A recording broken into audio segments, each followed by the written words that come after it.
Welcome to this edition of Your Ticket to Baseball Nostalgia. This is Dan Busby, baseball ticket collector, researcher, and author.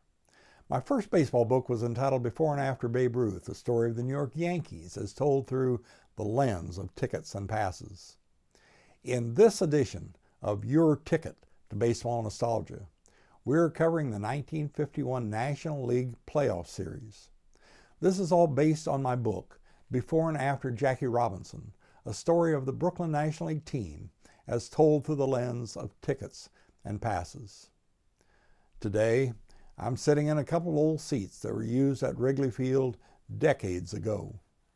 The 1951 playoff series between the Brooklyn Dodgers and the New York Giants was one of the most exciting series in Major League Baseball history. It is also an interesting series for baseball ticket collectors because there are many challenges to determine which tickets were used for this important series. This was only the second time in the history of the National League when the regular season ended in a tie. The first time was 1946, when the Dodgers lost 2 straight playoff games and the pennant to the St. Louis Cardinals. There was a coin toss to decide the location of Game 1 for the 1951 playoff series. The Dodgers won the coin toss and chose what they thought was the home field advantage. However, if the fields had been reversed, the Dodgers might have won the playoff. In Game 1, Bobby Thomson hit a home run off Ralph Branca that would have been an out in the Polo Grounds, and the ball he hit in the third game in the Polo Grounds would have been an out in Ebbets Field. Game 1 of the playoff was played on October 1, 1951. The Dodgers scorecard for the playoff game reflected the identical cover for scorecards used for their entire season.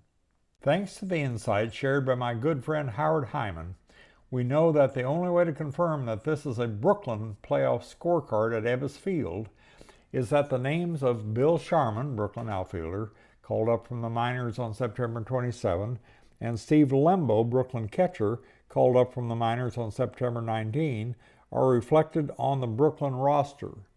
See the circled names on the scorecard. The Dodgers did not play a game at home against the Giants after Sharman and Lembo were called up. As a side note, Sharman would later go on to professional basketball fame, teaming up with Bob Cousy with the Boston Celtics. Dodger fans lined up before Game 1 at Ebbets Field to buy precious tickets. What kind of tickets did they receive? Since there wasn't even a day off between the end of the scheduled season and Game 1 of the playoff, it appears the Dodgers used unused ticket stock from the regular season for Game 1. The only tickets that have ever been seen for Game 1 at Ebbets Field are undated and simply show set 4 for the non-reserve seats. The only Game 1 tickets that have been seen for reserve seat tickets are undated and simply say set B, like the one shown here. Neither the set 4 or set B tickets have a date or a game number on them. Associating these tickets with Game 1 of the playoffs is based on handwritten dating by fans on the back of tickets in my personal collection. Both the set 4 and set B tickets are consistent with the ticket design for the 1951 regular season tickets. Plus, tickets with the wording set were sometimes used during the regular season. Ralph Branca scattered 4 hits in Game 1 at Ebbets Field. 2 of the hits were inside the park and 2 were outside. In the 4th inning, Branca had nicked Monty Irvin on the elbow. With Irvin on first, he had 2 strikes on Bobby Thomson within 1 pitch of closing out the inning. Then he tried to throw inside and instead cut the heart of the plate, and Thomson hit a home run. Those 2 runs were enough to win the game, but Monty Irvin homered in the 8th inning for a little window dressing. Jim Hearn went to the mound for the Giants with 6 days rest in the first game of the playoff. He threw a home run ball to Andy Pafko in the 2nd inning. Thus, all the runs were manufactured on homers. The Giants won 3-1. The Giants had beaten the Dodgers in 7 of their last 8 starts and had won 38 of their last 45 games against all comers. The series now moved to the Polo Grounds for Game 2 on October 2. The Green Cathedral, often called Coogan's Bluff, was shaped like a horseshoe. While its foul pole in right rose just 257 feet from home and the pole in left just 22 feet further, dead center stood a ridiculous 483 feet away. To a batter standing at home plate, center field at the Polo Grounds looked like it ended somewhere in the Hamptons.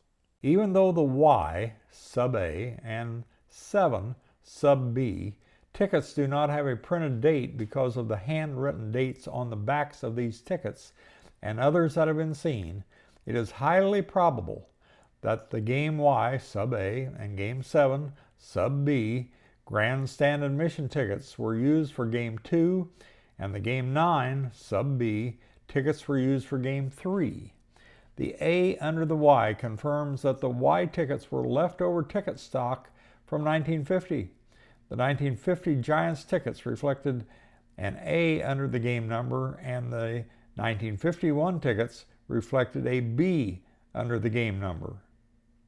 The New York Giants playoff scorecards from the Polo Grounds did not reflect the pitchers for the other National League teams that typically appeared above the Giants lineup. If the last names of the pitchers are not reflected above the Giants lineup, and Bill Sharman and Steve Lembo are listed on the Dodgers roster, this is a Giants scorecard for Games 2 and 3. The Dodgers, flattened in Game 1 of the playoff, came up off the floor swinging to beat the Giants in the second game by the indelicate score of 10-0. Clem Labine, the 25-year-old rookie, was unflappable, pitching a shutout at the Polo Grounds.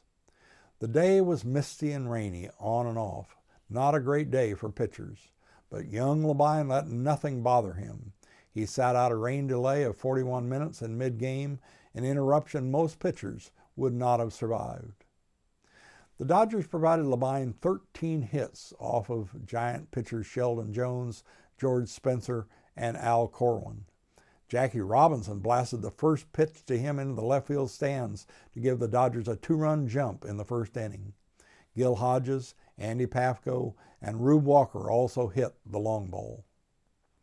After the game, everyone wanted to know why Dressen had refused to pitch Labine after September 21. Dressen did not have a good answer. Now the series was tied 1-1. Game 3 was played at the Polo Grounds on October 3. It was arguably the most famous single game in baseball history. Special reserve seat tickets were printed by the Giants reflecting PO-2, and while it was playoff game 2 at the Polo Grounds, of course it was the third of the 3 playoff games. The only October 3 game tickets that have ever been seen for the grandstand seats at the Polo Grounds for Game 3 simply say Game 9 with a small capital B underneath the numeric 9 like the one shown here. The use of the capital B underneath the game number is consistent with the capital B under the game number for the Giants' 1951 regular season tickets. Working press badges were issued at the Polo Grounds with a string that could be tied to clothing. When used, the game number was punched out on the badge. In the top of the first inning, Pee Wee Reese walked, Duke Snider walked, and Jackie Robinson singled Reese home. Dodgers 1, Giants 0. Don Newcomb started the game for the Dodgers. The Giants were quiet until the 7th inning when Monty Irvin hit a slider on a line over third for a double. Andy Pafko, the left fielder, moved to the wall to play the carom. Whitey Lockman bunted Irvin to third, and he scored on a sacrifice fly by Bobby Thomson. Dodgers 1, Giants 1. In the top of the 8th inning, Reese singled, Snider singled, and Magley threw a wild pitch, allowing Reese to score, Snider moving to third. Robinson walked, Andy Pafko singled, and Snider scored. Billy Cox singled to left, and Robinson scored. Magley was replaced by Larry Jansen. Dodgers 4, Giants 1. Newcomb pitched valiantly through the 8th inning, striking out the Giants in the 8th. He started the 9th with the Dodgers leading 4-1, even though he told manager Chuck Dressen he was tired. Alvin Dark was the first batter. He hit a soft grounder that eluded the glove of first baseman Gil Hodges. Don Mueller then hit a belt-high fastball and poked another single past Hodges. Now runners were on first and second. Monty Irvin tried to pull the pitch and popped out in foul territory to Hodges. Whitey Lockman hit a low line drive over third base, scoring Dark. Mueller raced to third. He did not slide. Turning as he ran to watch Pafko throw the ball to Robinson, the right fielder stepped awkwardly on third, fracturing his left fibula. He was taken off the field on a stretcher, with the score Dodgers 4, Giants 2. Carl Erskine and Ralph Branca continued to throw in the bullpen. Dressen called the bullpen where they were warming up. As the phone rang, Erskine had just squeezed the curveball too tight, bouncing it in front of the bullpen catcher. After hearing that, Dressen removed Newcomb and chose Ralph Branca to put the fire out. Thomson took a strike called on the inside corner with the first pitch. Branca's second pitch was not a good pitch to hit up and in, but Thomson swung and tomahawked the ball, and everybody watched. He hit the ball with an uppercut, creating overspin. Branca said, "When Thomson hit the ball, I thought it was just a long fly at first. I thought it would be the second out and that one run would score. But then I saw he had pulled the ball more than I thought he had. I knew then that it was going to hit the fence and the score would be tied. It was sinking." Branca could remember saying, "Sink, sink, sink," but it just did go in. It was like 6 inches over the wall. Andy Pafko ran to the left field wall at the Polo Grounds at the 315-foot sign. He pressed his shoulders against the cement, wanting to run deeper but helpless, a spectator in uniform, as Bobby Thomson's home run carried the pennant for the New York Giants. The ball landed in the lap of a lady in Section 35 in the lower left field stands. After Thomson hit the home run, Jackie Robinson stood behind second, hands on hips, making sure Thomson touched every base. Branca, on the mound, is in a tormented slouch. 4 times Branca turned and picked up the rosin bag and threw it down, and then started the long trudge toward the clubhouse in center field. In the Dodgers clubhouse after the game, Dressen ripped off his shirt without unbuttoning it. Robinson stood with a glazed look. Inside the clubhouse, there were 6 wide steps leading up to the trainer's room.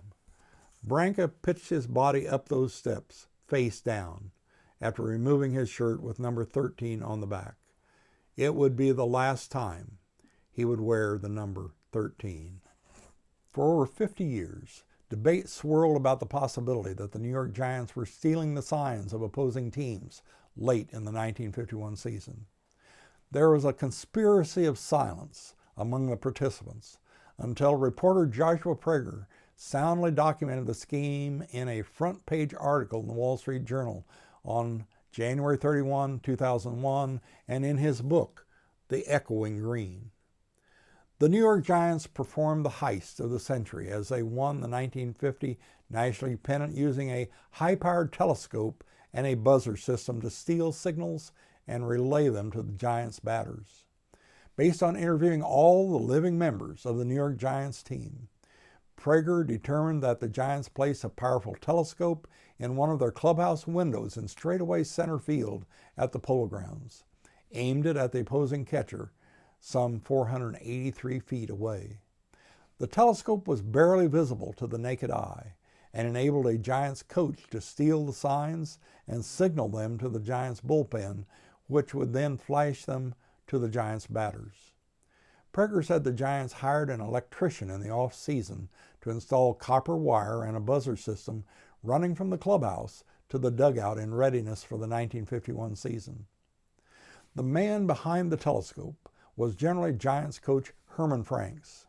Sal Evers, the Giants' second-string catcher, was the main signal man. He would get the sign from the telescope man, then pass it along to the batter, thus alerting him as to what type of pitch to expect. There would be 1 buzz for a fastball, 2 buzzes for an off-speed pitch. Evers would sit in the bullpen and keep a baseball in his hand if it was a fastball. If the signal was for an off-speed pitch, he tossed the ball in the air. Ivar said after we began using the telescope and buzzer system, we started winning right away.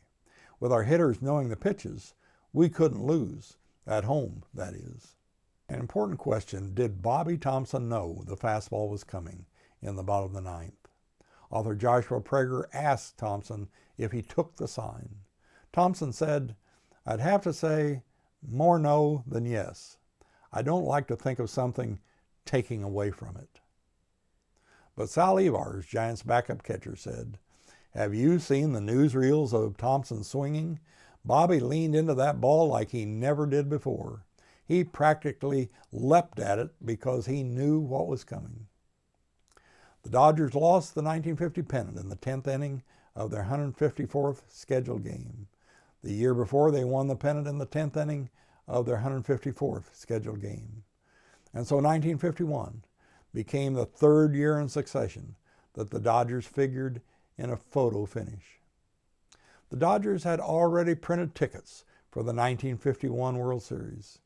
Jack Collins, Dodger business manager, is shown at his desk with ticket orders and the precious 1951 tickets for games 3, 4, and 5 at Ebbets Field. The covers for the 1951 Dodger version of the World Series program were printed as shown here. Also, the two versions of the 1951 Dodger World Series press pins had already been ordered and delivered. Well, thank you for joining us for this edition of Your Ticket to Baseball Nostalgia. Check out our other videos to relive Brooklyn Dodger history. This video is based on my book, Before and After Jackie Robinson, a story of the Brooklyn National League team as told through the lens of tickets and passes. For more information on old baseball tickets, go to baseballticketman.com. Order your copy of Before and After Babe Ruth and Before and After Jackie Robinson on Amazon. And watch for my third baseball book, Before and After Satchel Paige. And a special thank you to Daniel Herman, who shot and edited this video.